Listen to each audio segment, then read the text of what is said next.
Hello everyone, this is Mr. Gargiulo doing a little review for the test that is coming up on measuring graphing chemistry.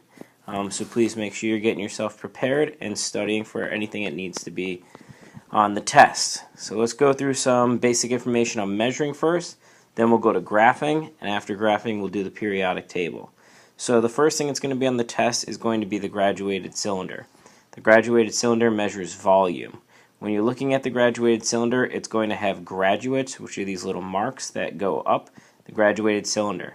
When you're looking at the measurements of them, you have to always remember to read the bottom of the meniscus. The bottom of the meniscus is a line that's going to bend downwards like this, so you have to make sure you read the bottom of it here. Notice the difference. If you read the top of it, you would get 4. That would be incorrect. So you want to make sure you read the bottom of it, and you'll notice your answer will be 2 milliliters. Okay. After the graduated cylinder, you're going to get an opportunity to use the triple beam balance. The triple beam balances that we have in class look similar to this, or the side, and it has 3 different beams, hence triple beam balance. The one in the front here has single markings for individual grams. The one in the middle has hundreds markings, and the one in the back in ours has 10 markings. So the first thing you want to do is you want to focus on this middle one, and you want to move this one over until eventually this crashes on the right side. Once that happens, you move it back over to the one just before it. You then take the one in the back here, and you move that over. Once it crashes, once again, you move it back. And then finally, I recommend taking a pencil or a pen and just tapping this front one over slightly every single time until eventually you get your reading. You then add together all the different riders, and that's going to be your measurement. Your measurement always comes in point something, also known as the tens place. So for example, if my measurement here was at 100 and back was at 20, and in the front I had it sliding onto, let's say, 2.2, I would put 122.2 grams as my measurement. Feel free to come in for review classes if you feel like you need some practice in front of the actual triple beam balance. When using the rulers, make sure your meter stick starts at a 0, and there's also the 100. Make sure that you use the 0 side to start with. Start here and measure in this direction. When you're using the individual small rulers, you want to make sure when you're using the smaller rulers that the measurement's going to be like this, and there's going to be an object in the middle that you're going to have to measure from. So if the object is located here, you need to make sure you start counting your measurements from here and end here. Ignore all the stuff that's on each side, so ignore all this part of the ruler. Okay, you want to make sure you just only count the stuff that's in the middle here. Okay? After measuring, we're going to be working on graphing. So, a lot of you still struggle with graphing. I'm going to go over the basics of it. The graph is already going to essentially be set up for you. The only part you're going to have to do is you're going to have to do the scale on the left and the y and x axis. Then you'll have to plot your points. So for example, this is the part that a lot of you are struggling with. My suggestion for the y-axis is just to not skip any lines. Make sure you put a mark on every line and just put a number there. Even if you want to skip every 2 lines and put 5, just figure out a system that works. Go, 0, 2, 4, 6, 8, all the way up each single line. If you don't skip any lines, you won't have a problem with skipping lines, which a lot of students do. Now, on the x-axis, things get a little trickier because sometimes we have things that are not numbers. For example, like red, blue, yellow. Those are maybe different objects that were measured. So you need to make sure you skip the correct number of lines from the beginning. So therefore, if you decide to skip 3 lines and put a mark there to label something, let's say, for example, red, you need to make sure that the next one you skip is 1, 2, 3 lines, and you put a mark again. Never start in this location here with the x-axis. That's where you're going to get yourself in trouble. Make sure you always skip the same number of boxes always. Then when you go to plot your points, you just match up wherever your points are located, put a solid dot, a very clearly defined dot, And then the regions test requires that you circle the dot as a confirmation system. So if you have two dots here, you'll circle both dots to confirm that's in the correct location and connect those dots with a smooth line.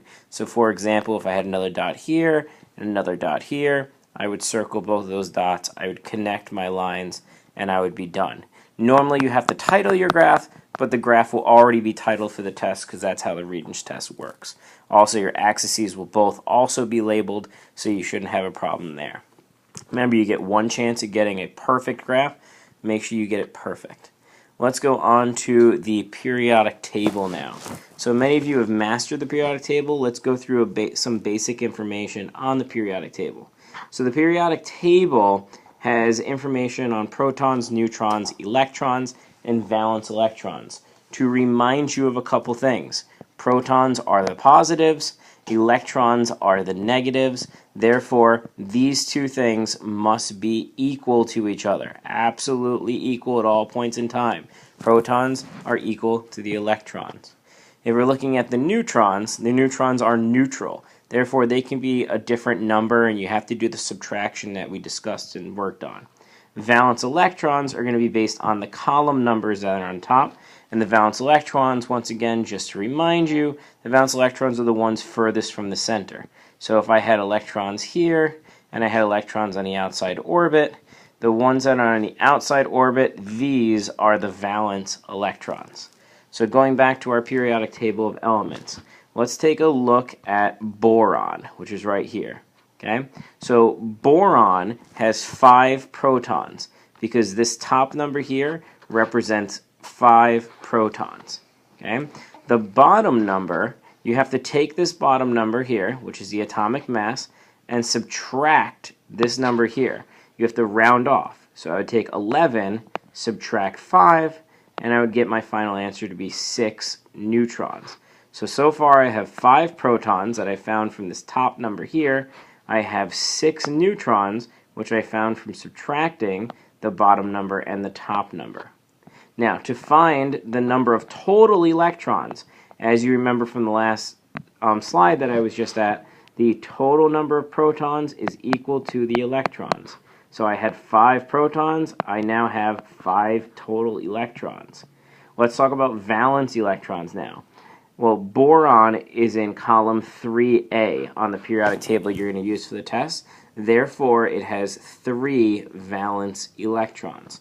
Just to remind you of all the different valence electrons there are, this first column, these are all 1, and then these are 2. These here are 3, 4, 5, 6, 7, and 8. Remember, those are the A numbers that you're going to focus on. Now, all these in the middle, these are all the B's. Remember, we discussed, wink wink, that in 7th grade, all of these here, these are all going to be 2. I will not be asking you those in the test, as many of them are exceptions to the rules, but for the time being, let's just say that they are 2, and we'll learn more about that in 10th grade chemistry. But if for the sake being, if we're asking you about any of these columns, so I'll just give you some examples. If I ask you about selenium here, that would be 6. I ask you about beryllium, that would be 2. I ask you about neon, that would be 8. So we shouldn't have any problems with valence electrons if you look at the column number. Now let's draw one of these so we can sketch it out. So let's draw, for example, let's take a look at fluorine here. Okay, so let's draw it out. So fluorine has 9 protons. So I put the element symbol in the middle.